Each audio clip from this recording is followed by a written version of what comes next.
There has been a dramatic shift in the investigation into the disappearance of 3-year-old William Tyrrell. The detective leading the case says this is not some lost little boy. It's been 5 months since William vanished without a trace. He's the young man who is wearing a superhero outfit, playing with his sister in the yard of his grandmother's mid-North Coast home. His disappearance has baffled police, but they're now increasingly convinced William is the victim of an unplanned and opportunistic abduction.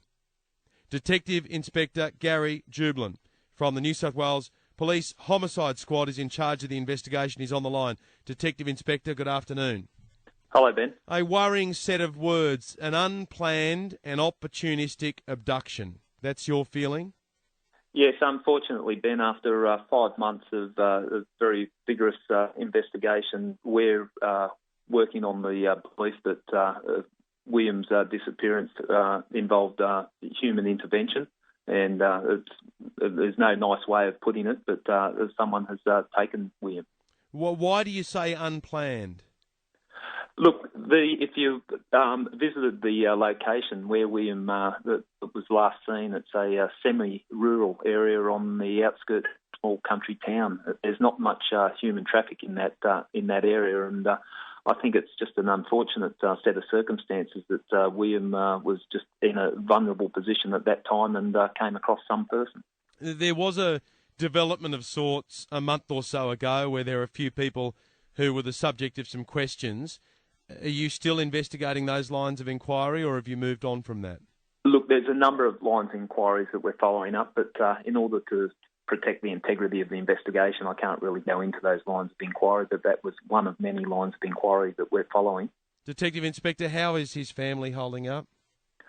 As you would imagine, Ben, it's such a traumatic and horrific time for them in the circumstances, not knowing what's happened to William. We're in contact with them on a regular basis, and keep them updated as to the progress of the investigation. But it's just it's probably every parent's and family's worst nightmare. You have been going to extraordinary lengths to not only get to the bottom of what happened to William Tyrrell, but in order to try and reach that ends, you have had to try and work out every single human being who was anywhere near this home on the day of the abduction.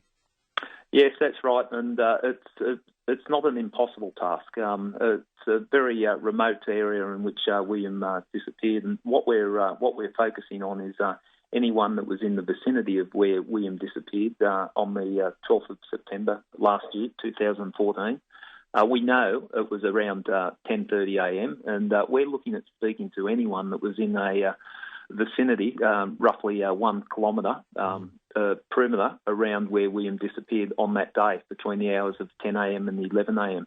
And what I would just like to add, sure, that our normal appeals are for people with information to come forward to police.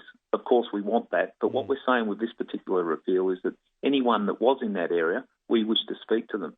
If someone in that area does not reach out to police, it will cause us concern, and a certain amount of suspicion will be attached to that, given the circumstances of William's disappearance. No, it doesn't matter whether you were driving through, whether you're buying a barbecue chook, or whether you're visiting your old auntie. If you were anywhere near there, you need to come and see the Detective Inspector before he comes to see you. We wish you all of the best of luck, and we just keep on praying for William. Thanks very much, Ben. Okay, Gary Jublin, Detective Inspector. He's from the Homicide Squad and is in charge of that investigation. It's been 5 months since William Tyrrell disappeared.